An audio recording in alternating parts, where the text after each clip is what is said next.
Bismillahirrahmanirrahim. Assalamualaikum warahmatullahi taala wabarakatuh. Alhamdulillah ya, kita dapat berjumpa lagi di dalam video pengajaran saya.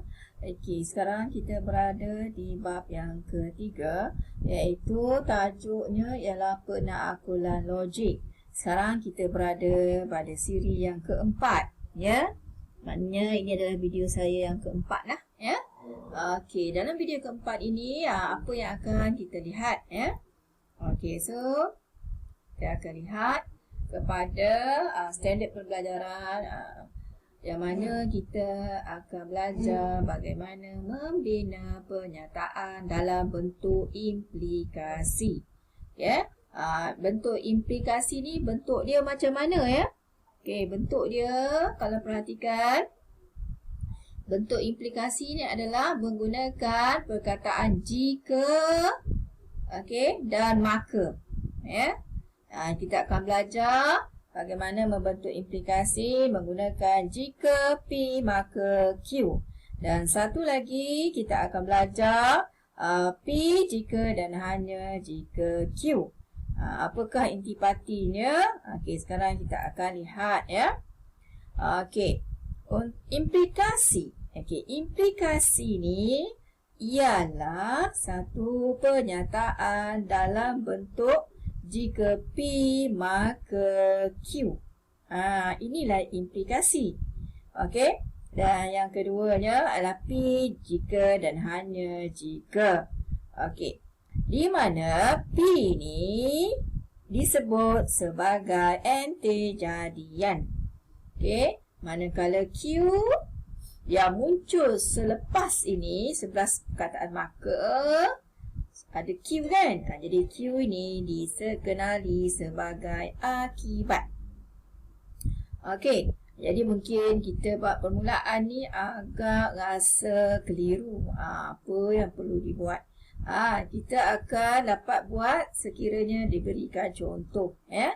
Jom kita tengok kepada contoh di muka surat yang 64. Okey, contoh yang ke-9. Okey. Contoh dia ialah soalan yang berbentuk begini. Bentukkan implikasi yang pertama jika P maka Q. Kemudian soalan yang seterusnya, P jika dan hanya jika Q. Dari anti-jadian dan juga akibat yang berikut. Okey, soalan dia hanya berikan anti-jadian.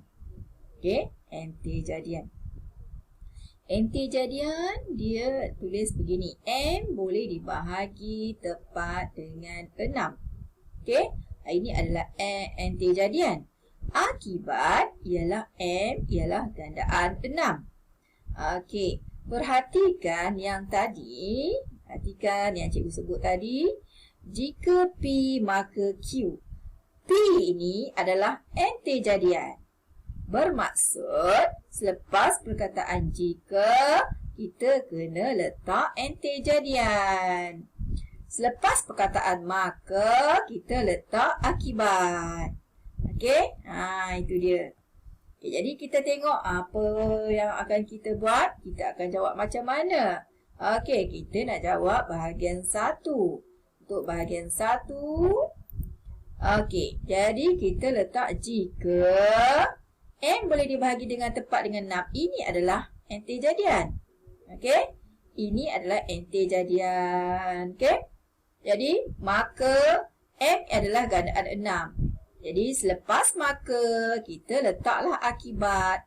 Salin sahaja ayat itu tanpa menggugurkan sebarang perkataan.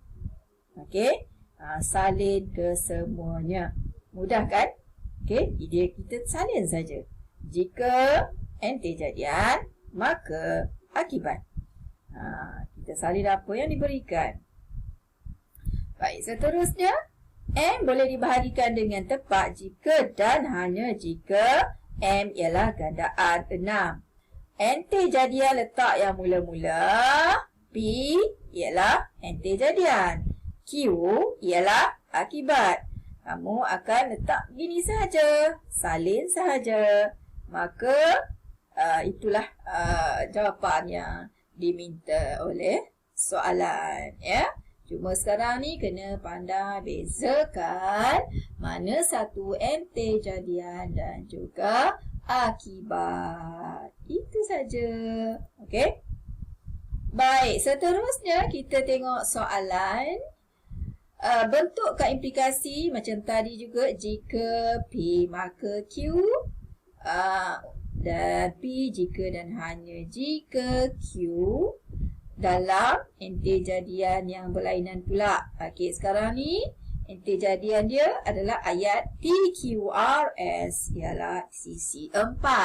Akibat pula ialah PQRS mempunyai dua penjuru. Jadi macam mana nak buat? Okey, kita tulis sahaja ente jadian selepas jika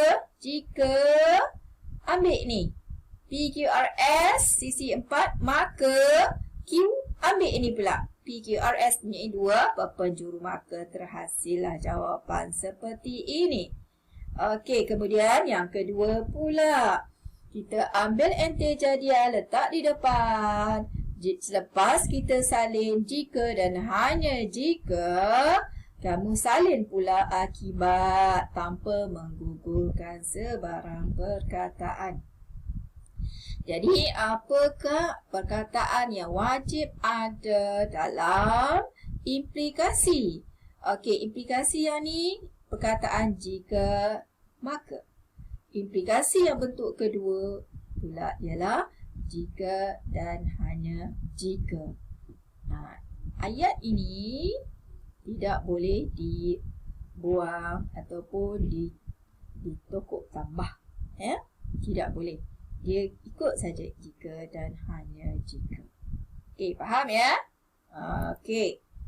Baik, sekarang ni harus diingat. Okey, peringatan. Tiada kesalahan ejaan. Jangan sesekali kita mengubah ejaan apabila membentuk implikasi. Jadi, segala ayat, segala perkataan, pernyataan yang diberikan mesti salin sepenuhnya. Okey.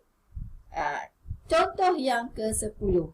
Tentukan ente jadian dan akibat berdasarkan implikasi berikut. Okey. Jadi di sini, perhatikan. Ada jika Y ialah gandaan bagi 8, maka Y ialah gandaan bagi 4. Mana satu ente jadian, mana satu akibat. Cara dia, kita cancel out. Okey, batalkan perkataan jika. Dan satu lagi kita nak ambil batal perkataan apa? Maka. Ya. Jadi, ente jadian ialah ambil yang awal. Kita salin sahaja. Akibat ialah yang akhir tu. Ya, Y ialah gandaan bagi 4. Maka kita dah dapat pun ente jadian dan juga akibat. Okey, kemudian soalan yang kedua pula. Jika X kuasa 2 sama juga dengan A, maka A lebih besar pada kosong. Maka macam mana kamu nak buat? Okey, jadi kita potong jika, kita potong maka yang ini jadikan sebagai ente jadian. Selepas ini ianya akan jadi akibat. Okey, faham semua? Alright. Ingat ya. Bentuk implikasi. Okey, implikasi ni dia sangat popular dengan perkataan jika dan hanya jika. P iaitu ayat yang berada, pernyataan yang berada di permulaan. Selalunya ini adalah apa? Ente jadian. Q pula apa? Akibat. Okey, P jika dan hanya jika Q terdiri daripada dua implikasi yang berikut. Okey. Yang pertama ialah jika P maka Q. Yang kedua ialah jika Q maka P. Maka harus diingat, maka kita tahu P tu apa? P tu anti-jadian, Q tu apa? Q tu adalah akibat. Okey, bila kita nak buat dua implikasi, kita hanya ubah saja kedudukan anti-jadian dan juga akibat untuk mendapatkan implikasi yang kedua di sini. Jika Q, kita ambil Q yang di sini, kita letak di depan pula. Maka P kita ambil yang di hadapan, letak di hadap belakang pula. Kita hanya ubah saja kedudukannya. Okey, faham ya? Apabila kita nak membentuk dua implikasi. Okey. Contoh yang ke-11, rujuk kepada muka surat 64. Tulis dua implikasi daripada implikasi P jika dan hanya jika Q. Berikut adalah soalan dia. Jadi, macam mana kita nak bentuk dua implikasi ini? Okey, potong jika dan hanya jika. Maka tinggallah sebutan yang pertama ini iaitu anti-jadian dan ini adalah akibat. Jadi kita nak buat implikasi pertama. Implikasi pertama, sila tambah perkataan jika. Jika ambil yang hadapan, maka yang kedua kita ambil yang belakang. Implikasi yang kedua pula, kita akan tukar ambil yang belakang itu jadi yang depan. Maka yang hadapan itu kita tukarkan kepada belakang. Maka inilah di antara cara bagaimanakah kita nak membentuk dua implikasi. Sangat mudah. Dan ingatan, saya ingatkan berkali-kali bahawa jangan sesekali mengubah perkataan ataupun sebarang simbol-simbol matematik yang ada ini harus ditulis semula. Okey? Okey. Ni ayat di sini. Okey, pertama sekali apa harus kita buat? Kita potong jika dan hanya jika. Lepas tu kita tulislah implikasi 1 dan implikasi 2 seperti mana yang cikgu ajar tadi. Okay, senang kan? Bukannya susah. Okey, seterusnya untuk lebih kamu faham, maka saya akan berikan tugasan matematik kamu dan saya akan letakkan di dalam Padlet ya. Jadi praktiskan diri 3.1 di nombor 1, nombor 2, nombor 3 dan nombor 4. Sila buat tugasan matematik ni ya. Okey. Dengan ini cikgu ucapkan terima kasih ya sebab sudi menonton video yang cikgu buat ini khusus untuk anda semua yang nak belajar matematik dengan cikgu. Okey, sampai kita ketemu lagi di video seterusnya. Assalamualaikum dan jaga diri.